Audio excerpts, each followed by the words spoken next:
रवां हफ्ते press conference ready है। हमारे पास दो नाम सामने आए हैं, वो ये है Pakistan Tehreek Insaf democratic, Pakistan Tehreek Insaf parliamentarian. You never know कि जनाब आपका जो लीडर है कल को अंदर है या बाहर है। हो भी सकता है कि आइंदा कुछ दिनों में तहरीक इंसाफ नाम पर ही शायद पाबंदी लग जाए। मुश्ताक गनी अब तक 13-14 ठिकाने तब्दील कर चुके हैं। अस्सलाम वालेकुम व्यूअर्स, रिपोर्टर्स बैठक में आप सबको खुश आमदीद। मेरे साथ ब्यूरो चीफ कामरान भाई मौजूद हैं और सीनियर जर्नलिस्ट यासिर भाई भी मौजूद हैं। यासिर भाई, पहले प्रवेश खटक के मामले पर आते हैं। आपने कहा था आई थिंक सैटरडे या संडे को वो करेंगे प्रेस कॉन्फ्रेंस, और नाम भी सुना है, फाइनल हो गया है। जी बिल्कुल। मेरी रात को भी एक अहम शख्सियत से जब बात हुई तो उनका ये कहना था कि इन्हीं कल हफ्ता इतवार या रवां हफ्ते प्रेस कॉन्फ्रेंस रेडी है और वो करने जा रहे हैं। यकीनन उनको भी कहीं ना कहीं से सिग्नल्स मिलेंगे तो वो भी फिर धड़ल्ले से प्रेस कॉन्फ्रेंस करेंगे। इस्लामाबाद में कहा जा रहा है प्रेस कॉन्फ्रेंस की जाएगी और उन अरकान के साथ की जाएगी कि जो परवेज़ खटक के कैंप में बैठ चुके हैं। और हमारे जो सोर्सेज हैं उनका इस बात पर भी दावा है कि परवेज़ खटक ने जो ग्रुप बनाया है उसको स्टार्ट में तो प्रेशर ग्रुप का नाम देने के साथ वो उसके बाद बाकायदा पार्टी का नाम भी उन्होंने तजवीज़ कर लिया है। इब्तदाई तौर पर 3 नाम हैं, लेकिन हमारे पास 2 नाम सामने आए हैं, वो ये है पाकिस्तान तहरीक इंसाफ डेमोक्रेटिक, पाकिस्तान तहरीक इंसाफ पार्लियामेंटेरियन। परवेज़ खटक की ये कोशिश है कि जो मेरी उनसे भी बात हुई और उनके करीबी साथियों से और दूसरी तरफ भी जो गुफ्तगू हुई तो वो ये है कि पार्टी को या पार्टी के अरकान को दूसरे कैंप में बैठने या बिठाने की बजाय या अपने वोटर्स को अपने वोट बैंक को बचाने के लिए ये नाम जो है सामने लाया जा रहा है, क्योंकि कहा जा रहा है कि हो भी सकता है कि आइंदा कुछ दिनों में तहरीक इंसाफ नाम पर ही शायद पाबंदी लग जाए।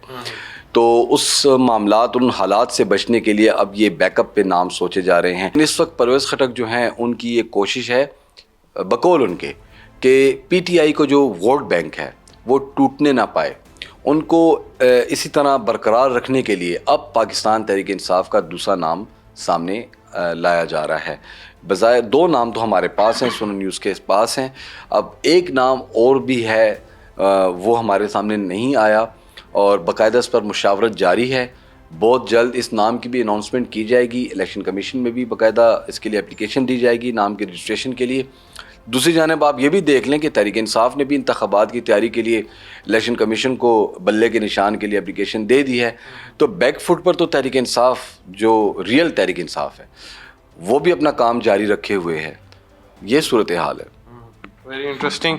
कान भाई, पिछली दफ़ा हमने तारीख में भी ऑब्ज़र्व किया था कि पाकिस्तान पीपल्स पार्टी भी कलअदम डिक्लेयर हुई थी, फिर उसके बाद उन्होंने अपना नाम चेंज करके पाकिस्तान पीपल्स पार्टी पार्लियामेंटेरियंस रख दिया था। 4 पीस आ गए थे। ये परवेज़ खटक कहीं डेमोक्रेट्स या पार्लियामेंटेरियन लगा के नाम की चॉइस तो नहीं ले रहे? आपने मेरे मुंह की बात छीन ली। मैं बिल्कुल यही वाली एग्जांपल कोट करने लगा था कि एक बार जब पाकिस्तान पीपल्स पार्टी जो थी वो इस तरीके का मतलब है उसको निशाना बनाया जा रहा था और उनको इलेक्शन कमीशन में रजिस्ट्रेशन में मुश्किलात पेश आई, तो उन्होंने यही हुआ था कि वो उन्होंने पाकिस्तान पीपल्स पार्टी 3 पीस के साथ एक और पी लगाया था, पाकिस्तान पीपल्स पार्टी पार्लियामेंटेरियंस। और मखदूम अमीन फ़हीम जो है वो उस वक्त मरहूम वो उस वक्त उसके सरबराह बन गए थे। तो वो 4 पी हुए थे, बल्कि मैं आपको 5वां पी भी कोट करता हूँ।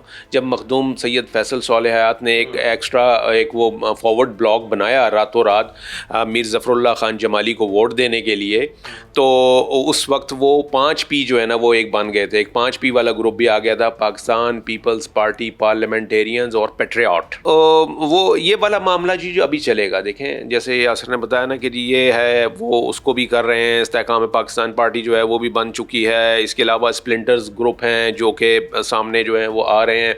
ये अभी रूडिमेंट्री स्टेज है, अभी ये मामला चल रहा है, बन रहे हैं लोग जो है ना, अभी उनको कुशन जो है अवेलेबल है, वो अभी फैसला साजी कर रहे हैं कि जी इस ग्रुप में जाना है या यहाँ रहना है, उनको कौन सा सूट करेगा, कहाँ उनको सियासी फ़ायदा होगा, किस जगह वो रह के टिकट ले सकेंगे और किस जगह रह के वो इलेक्शन जीत सकेंगे। ये सारी चीज़ें जो हैं अभी ये सेटल डाउन हो रही हैं। ہیں. تو دیکھیں نا استحکام پاکستان پارٹی جو ہے ابھی بنی ہے, ابھی تک اس کی رجسٹریشن نہیں ہوئی, ابھی پروسیس چل رہا ہے, ابھی ان کی باقاعدہ جو ہے وہ الیکشن کمیشن میں رجسٹریشن ہوگی, پھر یہ کون سا الیکشن سمبل جو ہے وہ لیتے ہیں. تو یہ ساری چیزیں اسپیڈ اپ ہو رہی ہیں. اچھا یاسر بھائی, ایک اور بڑی انٹرسٹنگ چیز تھی, جو لوگ جو ہیں روپوش ہیں, خاص کر پی ٹی آئی سینٹرک جو ہیں, اس حد تک بھی ہے ضلعی انتظامیہ میں بھی کافی سارے جو پولیٹیکل لیڈرز تھے وہ بھی تنگ آ چکے ہیں, جتنی بھی کاروائیاں ہو رہی ہیں اس ریلیٹڈ. اس میں کیا اپڈیٹس ہیں کہ کوئی وہ بڑا ڈیسیجن لینا چاہ رہے ہیں یا پھر اسٹے کرنے کی کوشش کریں گے, پریشر برداشت کر لیں گے؟ دیکھیں, آپ نے کچھ روز قبل ہی دیکھا ہوگا گلگت بلتستان کی اچانک سے بدلتی صورتحال. خالد خورشید کی مبینہ طور پر جو جعلی ڈگری کی بات سامنے آئی کہ لنڈن کی ان کی جو ڈگری تھی وہ جعلی تھی. اسپیکر گلگت بلتستان اسمبلی جو تھے ان کو اسمبلی کے اندر جانے نہیں دیا گیا. اصل وجوہات جو بظاہر ہمیں دکھائی دے رہی ہیں, یا جو میں نے ابھی صبح بھی ایک کالم میں پڑھ رہا تھا, تو آپ دیکھیں کہ کہا جاتا ہے کہ کے پی کے کی 50% سے زائد جو قیادت کے اہم ارکان تھے وہ گلگت بلتستان کے مختلف ایریاز میں روپوش تھے, اور اب ان کے خلاف بھی کارروائیاں شروع ہیں. اسی طرح آپ نے ضلعی عہدیداروں کی بات کی جو پروونس کے ہیں, ان لوگوں کے خلاف بھی کارروائیاں. چلیں, بڑے جو اہم ارکان ہیں وہ تو برداشت کر لیں گے یہ بوجھ, یا کر رہے ہیں, اخراجات بھی برداشت کر رہے ہیں, گھر سے دور رہنا بھی برداشت کر رہے ہیں, وہ زور رکھتے ہیں پیسے کے بلبوتے پہ. لیکن ایک ضلعی عہدیدار یا ضلعی صدور یا ضلعی جو چھوٹے سا ورکر ہے وہ بھی آج روپوش ہے. یقیناً 9 مئی کے واقعے میں ملوث ہی تھا تو آج روپوش ہے. تو ان کے لیے مسائل بہت زیادہ بڑھ چکے ہیں, وہ اکتا چکے ہیں. اب وہ جلد ایک ڈیسیجن لینے والے ہیں. ان کے پاس ایک سامنے دکھائی دے رہے ہیں پرویز خٹک, اور ساتھ میں پیپلز پارٹی کا زور کے پی کے میں بہت زیادہ لگا ہوا ہے. تو پیپلز وہ مطلب سیاسی کسی جماعت کو جوائن کریں, یا ایسے ہی روپوش رہیں, ایسی سختیاں سہتے رہیں, یا میدان میں نکل کر اکٹھے ہو کر, چاہے 2 ارکان ہیں, 4 ہیں, 6 ہیں, 8 ہیں, اکٹھے ہو کر وہ گرفتاری دے دیں. یہ ان کے پاس 2-3 آپشنس ہیں, اور وہ جلد اس پر سٹیپ اٹھانے کے لیے کام کر رہے ہیں, کیونکہ وہ تقریباً 1.5 ماہ ہو چکے ہیں وہ روپوش ہیں. کبھی ایک ٹھکانہ, کبھی دوسرا ٹھکانہ, کبھی ایک ضلع میں, کبھی دوسرے ضلع میں. آخر اپنے پرائے بھی آنکھیں منہ موڑ لیتے ہیں اس سخت وقت میں. تو اور یہ میں ان لوگوں کی بات کر رہا ہوں کہ جنہوں نے لاکھوں روپے اپنے پر لگا لیا ہے. اب جو ارکان ہیں وہ بہت زیادہ ڈسٹرب ہیں, اور کسی بھی وقت وہ گرفتاری دینے کے لیے میدان میں آ جائیں گے, کیونکہ ان پر ہر وقت یہی گرفتاری کا ہی خوف ہے. ٹھکانے بدل رہے ہیں کہیں کہاں, اور اس میں نام بڑے بڑے لے سکتا ہوں, مراد سعید ہے, علی امین گنڈا پور ہے, بہت سے لوگ ہیں, بہت سے, عاطف خان ہیں. میں خصوصی طور پر مشتاق غنی کی بات کروں گا, وہ حالانکہ اسپیکر ہیں ابھی بھی کے پی اسمبلی کے. ان سے ہماری اکثر نامعلوم نمبروں سے بات گفتگو ہو جاتی ہے, تو وہ تقریباً اب تک 13-14 ٹھکانے تبدیل کر چکے ہیں. یعنی ان کے لیے اتنے مسئلے مسائل بڑھ چکے ہیں. اور وہ بعض اوقات کہتے بھی ہے ڈپٹی اسپیکر کا تو کوئی کام ہوتا نہیں, اسپیکر ہی جو روٹین کے معاملات ہیں وہی چلاتا ہے, یا سگنیچرز معاملے وہ بھی نہیں ہو رہے. تو مشتاق غنی صاحب کی بات کہ ہاں ایسے ارکان بھی ہیں جو کہتے ہیں کہ اب ہم نے اتنا مشکل وقت گزار لیا ہے, تو اب تو مزید بھی آگے گزارنے کے لیے تیار ہیں, لیکن وہ فائنینشلی اسٹرانگ ہیں. اس میں 2 باتیں صرف ایڈ کروں کہ ایک تو یہ کہ یہ جو جیسی ایک والیٹائل سچویشن چل رہی تھی نا کہ جی یہ جو پی ٹی آئی کے چیئرمین ہیں وہ آج اریسٹ ہو رہے ہیں, کل اریسٹ ہو رہے ہیں, یا اگلی پیشی پہ اریسٹ ہو جائیں گے, اور پھر آپ دیکھیں کہ 10 FIRs ہیں مختلف تھانوں کی, اس میں ان کی جو ہے ضمانت پھر بھی ایکسٹینڈ ہو رہی ہے.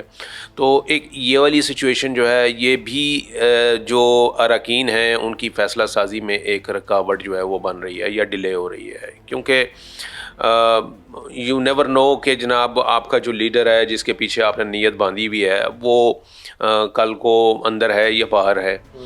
تو یہ ایک بہت بڑا فیکٹر ہوتا ہے. پی ٹی آئی کا جو بیک گراؤنڈ بن رہا ہے خیبر پختونخوا میں یا پنجاب میں انتخابات میں, یہ نام ان کا جو ہے وہ کنٹینیو کرے گا یا ڈفرینٹ پیسز میں یہ بڑھ جائے گی, وہ صورتحال جو ہے چل رہی ہے ابھی. جس طرح یاسر بھائی بھی کہہ رہے ہیں کہ ہانڈی جو ہے وہ ابھی پکی نہیں ہے, جب تک دم نہیں لگے گا تو لوگوں کے پاس ابھی کافی انڈیسائسو ہوئے ہیں, کوئی ڈیسیجن نہیں لے پا رہے کہ آخر کریں کیا. تو اس سچویشن سے ریلیٹڈ ہم نے آپ کو اپڈیٹس دی. خیر مجھے کامران بھائی اور یاسر بھائی کو اجازت دیں, انشاءاللہ اگلی دفعہ بھی حاضر ہوں گے نئے اپڈیٹس کے ساتھ. اللہ حافظ.